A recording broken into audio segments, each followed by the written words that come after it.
Danser, répéter et se montrer. Ce moment-là, Yacine l'attendait avec impatience. La scène se passe au Théâtre National de Bordeaux. On crée pour partager, évidemment. On n'est que dans le partage.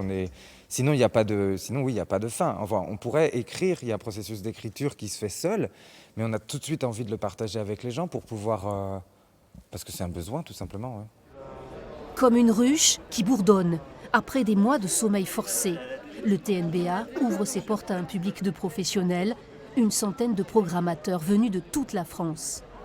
Cette année a été assez difficile parce qu'il y a eu pas mal de représentations professionnelles, mais quand même on a vu beaucoup moins de spectacles que d'habitude.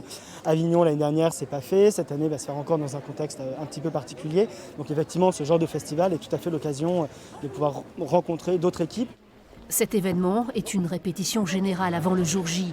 L'ouverture au public le 19 mai, il faudra composer avec des restrictions de jauge. Ouh là là, on est dans les starting blocks depuis si longtemps. Non, on ouvre, les spectacles se joueront. Par contre, la jauge de 35%, ce qui est bien quand même, c'est qu'elle dure peu longtemps.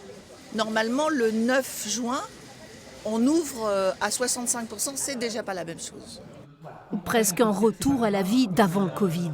9 compagnies et artistes en pleine effervescence, rassemblés le temps d'un rendez-vous inédit à Bordeaux, le Festival de la Ruche.